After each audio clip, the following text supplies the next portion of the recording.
Un placer estar aquí hoy. Ministra, presidente, Inés, te voy a llamar Suki, para que lo sepáis, yo la llamo Suki. Nos conocemos desde pequeños de Asturias y ya te he matado tu reputación porque es Inesuki, de ser pequeñita. Así que ahora todo ese mito lo he roto esta mañana. Para mí es un placer estar aquí. Efectivamente venía al Mobile Congress, pero además también, además de Microsoft, soy consejero de una compañía que es Gestam. Mañana tenemos consejo, así que estoy aquí feliz de poder estar en España y además de poder participar en una sesión como la de hoy. Enhorabuena por la organización y qué duda cabe que el mundo está cambiando, lo ha dicho la ministra, y está cambiando a una velocidad que yo creo que jamás habíamos visto antes. Se habla de la cuarta revolución industrial, que es la transformación digital. Lo que voy a intentar hacer hoy es explicar y desmitificar algunos de los conceptos como el de la inteligencia artificial y de unas cosas que estamos viendo cada día que están pasando. Este cambio es un cambio que no se ha vivido antes, no solo por la velocidad, sino por el cambio en sí de lo que está pasando. Pensemos en cómo nos comunicamos hoy frente a cómo nos comunicábamos antes. Cómo aprendemos hoy y cómo aprendíamos antes. Yo siempre pongo el ejemplo de que yo estudiaba aprendiéndome la lección. Y hoy vemos a los jóvenes que están enganchados, compartiendo fotos, comentarios, me gusta, no me gusta, aprendiendo unos de los otros. El aprendizaje ha cambiado de forma increíble en los últimos años. Nuestra forma de trabajar, de comunicarnos. De alguna manera, todo esto es lo que nos está pasando en el día a día sin darnos cuenta. De hecho, si voy y pregunto ahora mismo ¿cuántos de vosotros habéis utilizado la inteligencia artificial? ¿Cuánta gente me diría que ha utilizado la inteligencia artificial? Fijaros las manos, un 15%. Curioso. Y si pregunto cuántos de los que me han levantado la mano lo utiliza todas las semanas, ¿cuántos seríamos? Ministra, levante la mano que lo hace, ya lo verá. Y si os pregunto cuántos hacéis búsquedas por Internet. Bienvenidos al mundo de la inteligencia artificial. ¿Cuántos damos comandos y hablamos con un dispositivo y le pedimos algo o llamamos a una centralita y nos contesta un bot? Bienvenidos a la inteligencia artificial. Los grandes cambios tecnológicos son aquellos de los que no estamos ni siquiera nos damos cuenta nosotros que están pasando. Hace muchísimos años preguntaban, ¿y la electricidad en qué sector va a ser? Mire usted, en todos. Eso es lo que está pasando hoy. Esa es la gran transformación que está viviendo todo el mundo. Por tanto, la próxima vez que os pregunten cuántos habéis utilizado la inteligencia artificial, todos lo usamos, casi todos los días.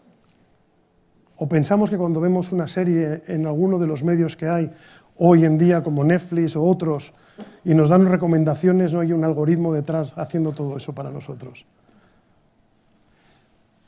¿Qué es esto de la inteligencia artificial? ¿Es algo nuevo? No. Hace más de 30 años que existe la inteligencia artificial.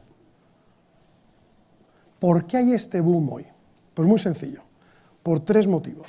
Los datos, ahora hablaré de ello, el mundo de la nube, del cloud computing, y el mundo de los algoritmos. ¿Qué es lo que ha pasado? Pues algo muy sencillo. Cuando miramos este conjunto, lo que me está creando es el mundo de la inteligencia artificial. Voy a hacer una cosa. Voy a poner un vídeo para que veamos un poco algunos ejemplos y de ahí voy a pasar a explicar cada uno de esos conceptos para que entendamos por qué es ese boom. Así que voy a poner el vídeo.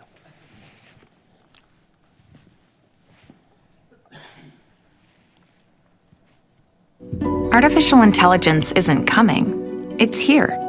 It's the defining technology of our time. But it's human ingenuity that makes it so powerful. Jane started losing her vision when she was 12. California Street. She uses Seeing AI, I crept down the stairs. And out the door. which enables her to read and navigate her world. Microsoft AI is helping farmers adapt to climate change, We can use technology to help feed the world without wrecking the planet. enabling wildlife conservation, The ability to use AI really democratizes science. WildMe uses images from any source to help study endangered species. And creating new ways for people with hearing loss to communicate. I want the exact same information that my hearing friends have. It's more than just imitating intelligence or sounding like a human. Microsoft AI is changing every industry, from healthcare. And now you can see these finite details, the relationship with many structures, To engineering. And telecommunications. We are using artificial intelligence to change the way we are relating to customers. AI lets us put people first. The Microsoft tools really enabled us to breathe digital life into an iconic brand persona. The product that we make is not a thing in a box. No. Microsoft AI empowers others to create experiences and potential. This is just the beginning. Artificial intelligence, it's just opened up this whole world. The future we invent is a choice we make. Bueno, ahí visto hay varios ejemplos reales, de cosas reales que estamos viviendo hoy. Entonces voy a volver a lo que estabas explicando antes, que eran los datos, la nube y el mundo de los algoritmos. Esta slide no tenía que haber aparecido así, tenía que haber aparecido así, así que la voy a volver a mover. En una semana estamos generando en el mundo 17,5 exabytes. ¿Cuánto es un exabyte? Mucho. No vamos a entrar ahí porque no tiene, pero en una semana 17,5 exabytes. Ahora sí le puedo dar un clic. ¿Qué quiere decir eso? Que en una semana generamos 1,5 millones de veces, no 1,5 veces, millones de veces, la biblioteca del Congreso de los Estados Unidos. Generamos 2,5 exabytes por día. Hoy vamos a generar 2,5, 2,6, que es lo que se generaba en todo un año hace 18 años. Muchísimos más datos. Tan solo utilizamos el 23% de los datos que estamos generando. ¿Os acordáis cuando hablábamos de la información es poder? Fijaros la cantidad de datos que estamos generando hoy y qué pocos estamos usando. Por tanto, vivimos en un mundo donde hay muchísimos más datos que antes. ¿Qué cuesta almacenar esos datos? Pues fijaros, eso es uno de los grandes problemas que hay y ha existido. Se hizo un estudio donde aproximadamente hace unos 5 o 6 años existían 130 millones de títulos distintos de libros. De títulos. Obviamente cada uno de ellos tiene copias. ¿Qué nos costaría almacenar todos los libros distintos del mundo? Pues ese coste de almacenamiento en el año 97 era de aproximadamente 5.000 millones de dólares. 45.000 dólares cada mega. ¿Sabéis cuánto nos costaría almacenar esos 130 millones hoy?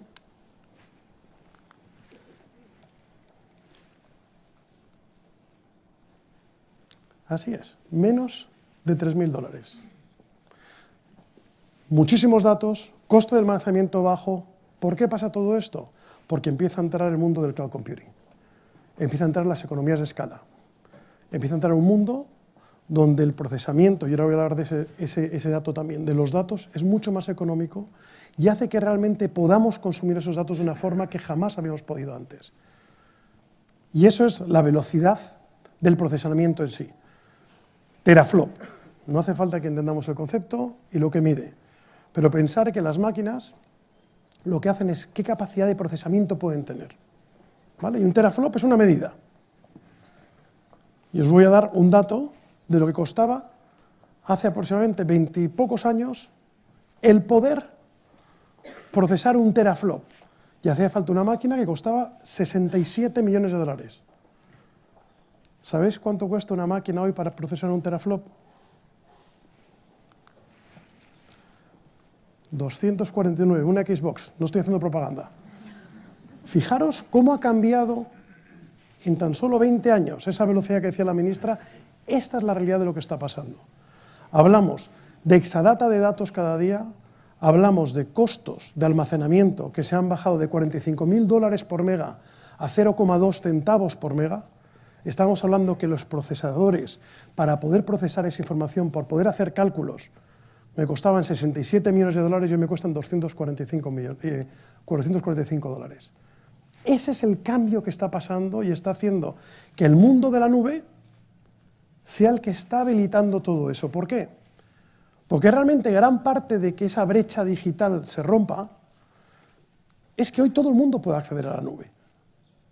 Yo fui director de pymes, antes estaba presentándome, llevo muchos años fuera de España, he sido presidente de Asia, de Latinoamérica, he tenido puestos mundiales. Yo recuerdo que fui director de pymes hace muchísimos años, cuando estaba en España, y daba charlas hablando de las pymes y de la brecha digital por Europa, hasta que me fui a Europa. Y dije, hombre, si hubiese sabido esas cosas cuando estaba en España, habría contado la historia de una forma distinta. Realmente, esa brecha digital ha pasado históricamente por una razón. Tenemos un país, en España, con una población importante, es decir, si estuviésemos en un país, obviamente con todos mis respetos, como Dinamarca, desde el principio montamos una empresa pensando en ser internacionales y necesitamos utilizar las tecnologías para salir afuera. Holanda históricamente lo ha hecho, los países nórdicos en Europa lo han hecho. Si vamos a Australia vamos a ver que es un país de 22 millones de personas, pero obviamente su índice tecnológico es altísimo porque siempre han tenido que salir al exterior para poder crecer. Entonces, realmente, esa brecha digital, estas nuevas tecnologías realmente nos van a ayudar a cambiarlas. Porque hoy, una gran empresa en España que está utilizando todos estos servicios, los puede utilizar también una pequeña empresa, porque paga por suscripción. Porque realmente toda esa infraestructura la está teniendo una compañía como Microsoft o otras empresas con competencia nuestra. Es decir, la herramienta de productividad que se llama Office 365, que utiliza el banco más grande o la eléctrica más grande, la puede utilizar la pequeña empresa también. La gran diferencia es que uno paga 100.000 usuarios y el otro paga 3 usuarios. Antes no podía. ¿Por qué? Porque antes tenía que montar infraestructura, tenía que montar hardware, tenía que hacer un equipo de tecnología para poder utilizar cosas que hoy están pasando. Por tanto, es una enorme oportunidad lo que estamos viviendo. Y por eso vivimos en un mundo mucho más conectado. Por eso hoy, y hablaré ahora de los retos, vivimos en un mundo donde cada cosa que hacemos, cuando estamos en casa, cuando vamos a la oficina, incluso cada vez más cuando nos montamos en un coche, empezamos a estar conectados. Empezamos a tener mucho más datos, generar mucho más datos para conocernos mejor. Obviamente hay negocios detrás, depende del tipo de negocio que tú tengas. Es decir, si quieres ser una compañía donde vas a comercializar datos.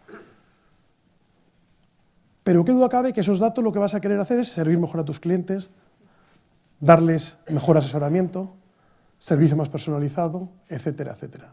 Ese es el mundo en el que estamos viviendo ahora. Estas brechas que hay hoy, fijaros, estos datos son datos del año pasado de Gartner. 14% de las empresas utilizan ya de forma, los usuarios distinto, pero las empresas tienen modelos y algoritmos creados de inteligencia artificial. Un tema que no he comentado, los algoritmos.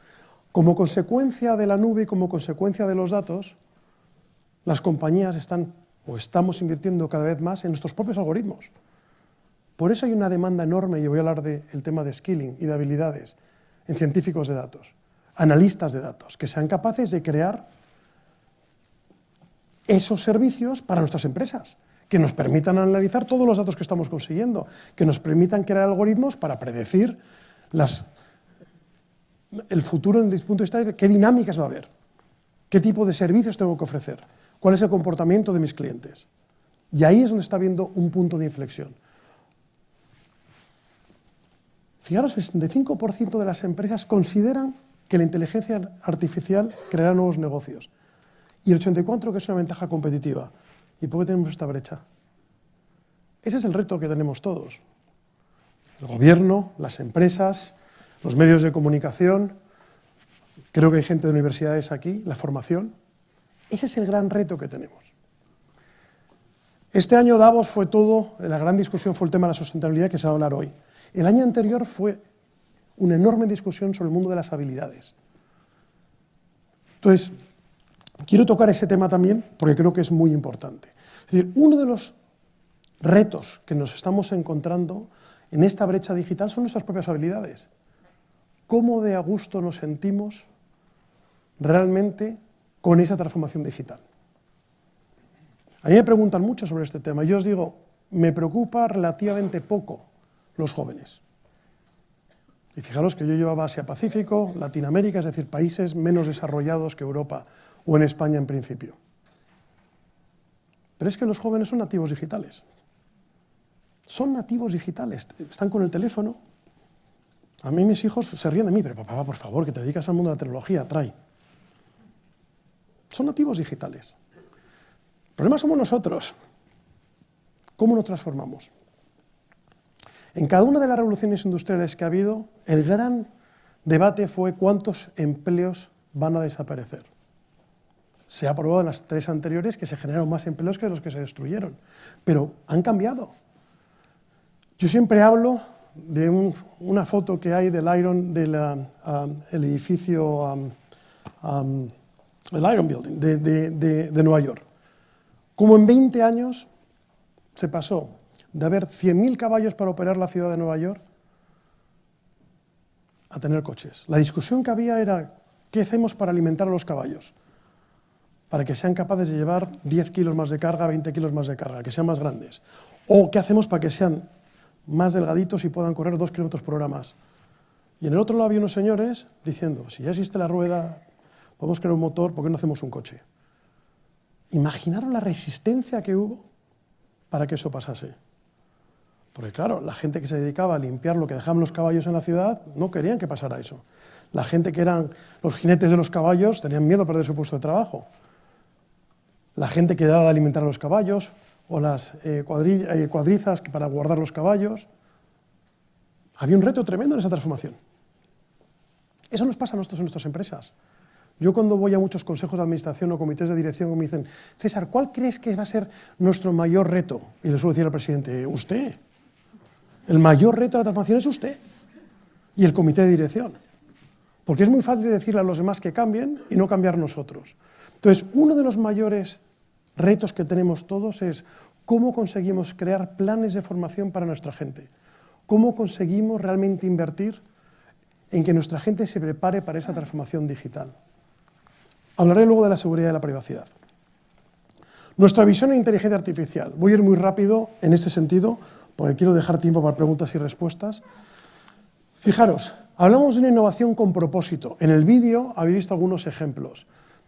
Muchos de estos ejemplos son los que pensamos siempre en inteligencia artificial, y es verdad. Es decir, ¿cómo podemos aplicar la inteligencia artificial para la visión? Hay una empresa española que tiene de hecho, opera en Estados Unidos, que han hecho tecnología magnífica con nosotros, que lo que están haciendo es que un invidente pueda ver una película. ¿Cómo que puede ver una película?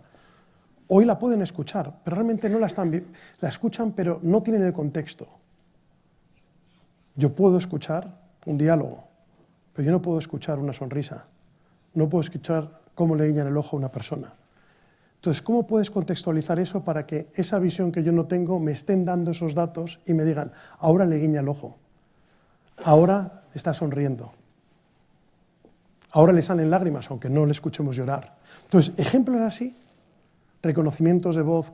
Fijaros, algo que nosotros tenemos hoy, y es tecnología donde yo tengo una reunión con alguien en China, yo le estoy hablando en español, él me está escuchando en chino, él me habla en chino, yo le escucho en español, pero tenemos otro compañero en Nueva York viendo un transcript de todo lo que estamos haciendo en esa presentación en inglés. Eso es una realidad hoy. Lo que hay detrás es inteligencia artificial. Está escuchando, traduciendo, viendo que yo hablo español y va escuchándome cada vez más y reconoce mejor mi forma de hablar, mi acento. Eso es lo que estamos hablando de inteligencia artificial. No quiero ir uno por uno. Empoderando a las personas, lo he comentado antes, este es el área más importante. Nosotros tenemos programas concretos con ministerios de educación por todo el mundo, con universidades, colegios para los jóvenes. Y después tenemos programas concretos con ministerios de trabajo donde intentamos de forma muy abierta decir cómo podemos ser capaces de generar habilidades con los talentos que se están buscando. Como muchos sabéis, nosotros somos propietarios de LinkedIn. Igual alguno lo sabía. Microsoft compró LinkedIn hace años. Una de las grandes fortalezas que tiene LinkedIn y ser capaz de encontrar los puestos abiertos. Tenía que haberlo visto ayer. ¿Cuántos hay publicados en España?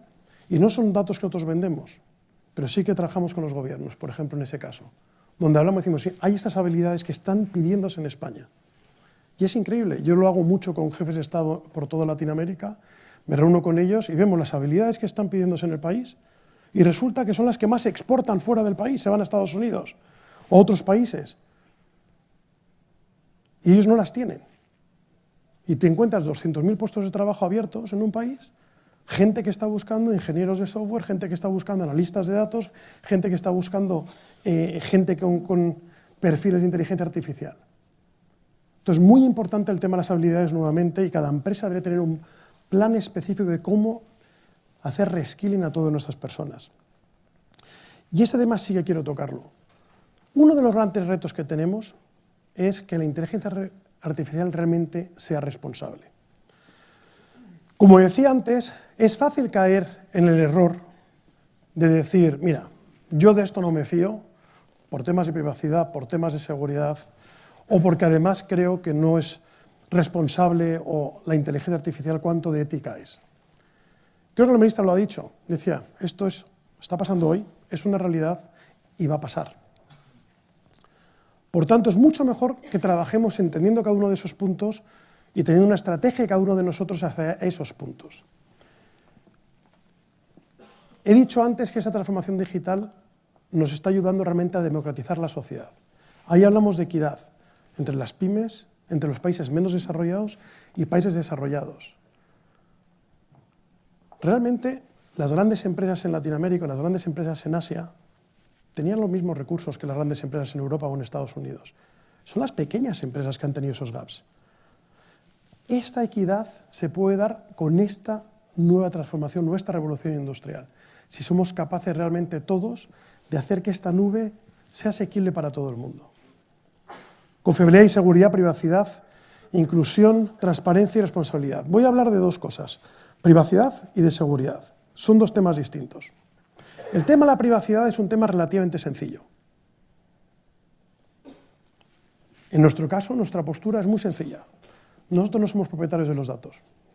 Cuando hablamos de nuestra nube, hemos sido muy claros. Nosotros tenemos en nuestros servicios de la nube los datos que nos depositan nuestros clientes, pero no son nuestros, son de nuestros clientes. De hecho, ayer anunciamos la apertura de la primera región de Microsoft con centros de datos en España, que es una magnífica noticia, de hecho, para España. Entonces, eso realmente es muy importante de entender. Cuando vosotros tengáis vuestra estrategia en vuestras empresas, quién va a ser vuestro partner, es fundamental que entendáis qué quiere decir la privacidad de los datos. Voy a poner a mis hijos de ejemplo que odian que diga esto porque piensan que los estoy desposicionando para su futuro. Pero mis hijos me dicen, papá, esta aplicación es buenísima. Digo, ¿cuánto te cuesta? Me dicen, no, nada, es gratis. Digo, nadie da gratis hoy en día. No, es que no pago nada. Si no pagas nada, ya sabes quién es el producto eres tú. Si tú no pagas nada por una aplicación, claramente hay algo detrás, ¿verdad? O bien mis datos, o bien hay publicidad, o bien son la combinación de las dos cosas. Me preocupa mucho menos la parte de consumo. Hablemos de empresas. Cada uno tiene que tener muy claro con quién va a trabajar y también cómo vais a trabajar vosotros con los datos. Obviamente en Europa está el GDPR, el GDPR, la Ley de Protección de Datos, pero aún así esto solamente es el inicio de lo que es la privacidad de esos datos. Nosotros en nuestra tecnología lo hemos adoptado a nivel mundial, de hecho, el GDPR. Muy importante. Siguiente tema es la seguridad. Y aquí creo que va a haber un debate después de ciberseguridad, ¿correcto? Con lo cual va a estar con expertos, pero yo os lo voy a explicar de la siguiente manera. Los malos siempre han estado ahí. ¿Cuántas veces hemos ido a una oficina bancaria y nos encontramos la caja fuerte solo se abre 2 veces al día, 1 vez al día a tal hora? Esto blindado, un guardia con una pistola, y dice, pero bueno, sale el dinero con un coche blindado y nos parece normal, porque nos hemos educado en ese entorno. Nos parece normal que la gente quiera robar dinero, pero no nos parece normal que la gente quiera robar datos. Y resulta que estamos diciendo que el nuevo sistema monetario puede ser que sea el mundo de los datos. Esto acaba de empezar. Ya sé que esto no es muy alentador. A lo que voy es, yo creo que todos sabemos, deberíamos de saber, que nuestro dinero, habitualmente está mucho más resguardado en un banco, con cajas fuertes, con las medidas de seguridad que tienen los bancos, etcétera, que debajo del colchón de casa. Eso pasa también con los datos. Grandes compañías como Microsoft y otras invertimos grandes cantidades de dinero. En el caso de Microsoft puedo decir que somos la compañía que más invierte en seguridad en el mundo, con más de 1.000 millones de dólares al año para proteger nuestra tecnología y la de nuestros clientes. Por tanto, esa parte de datos y seguridad es fundamental también, que tengáis una estrategia y entendáis lo que yo tengo es más seguro que lo que puedo tener a través de otros. Ese mito, es decir, si está en la nube me van a atacar y van a entrar. Y luego tendréis un debate para entrar, seguro que hablaréis de los robos de identidad, hablaréis de varias maneras de lo que está pasando hoy en día. Voy a ir terminando con ejemplos reales, así puedo dejar algún minuto para preguntas o respuestas. Este mundo de la inteligencia artificial toca todo. Todo es todo. En el vídeo habéis visto desde el mundo de la agricultura hasta el mundo de la educación, el mundo de las empresas. Creo que el mundo de las empresas es muy fácil de ver. El gobierno. ¿Cuántos de nosotros queremos mayor transparencia? Eso es algo que los gobiernos quieren dar también. Por daros un ejemplo real, el Ministerio de Urbanismo en Chile, una tramitación que llevaba 280 días. Una tramitación que era una licencia de obra. Llevaba 280 días. No sabías ni dónde estaba tu expediente. Lo digitalizamos, utilizamos tecnología y pasó de 280 días a 28. Fijaros la reducción de tiempo, los costos que se ahorraron. Y además, los que presentaban el expediente estaban felices porque sabían en todo momento de dónde estaba. Y al saber dónde está el expediente, obviamente se evitaban muchos errores o cosas que no debían pasar durante ese proceso de 280 días. Entonces, que no os quepa la menor duda, los gobiernos también quieren transformarse y están trabajando en transformarse. Yo no tengo los datos, porque yo no vivo en España, ministra, de lo que estamos haciendo, pero seguro que estamos trabajando con el gobierno y dando a apoyar en esta transformación para dar mejor servicio a los ciudadanos.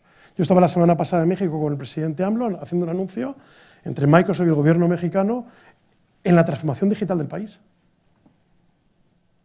Y los planes que tiene el gobierno mexicano, y nosotros llevamos 34 años en México colaborando para ayudar a un país mejor. Educación, lo he mencionado, medio ambiente. Trabajamos con muchísimas organizaciones.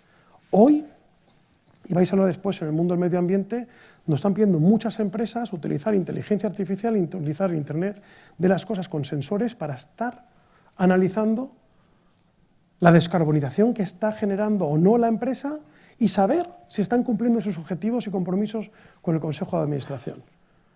Creando los dashboards para esos comités de dirección que les pueda permitir analizar si realmente está pasando. Utilizar inteligencia artificial para ver si realmente van a conseguir sus objetivos para el año 2030. Eso es lo que estamos utilizando con estos tipos de inteligencia artificial. He hablado antes de accesibilidad y después las personas. ¿Cómo podemos realmente crear un mundo mejor con esa tecnología? No voy a hablar de todos los casos que traje porque quiero dejar algún minuto para preguntas y respuestas, pero cada uno de estos son casos reales donde estamos trabajando transformándoles con inteligencia artificial, distintas industrias. Voy a hacer un comentario nada más y es, están utilizándole para analizar los gustos de los consumidores. ¿Me gusta más este tipo de cerveza o menos, este sabor o menos?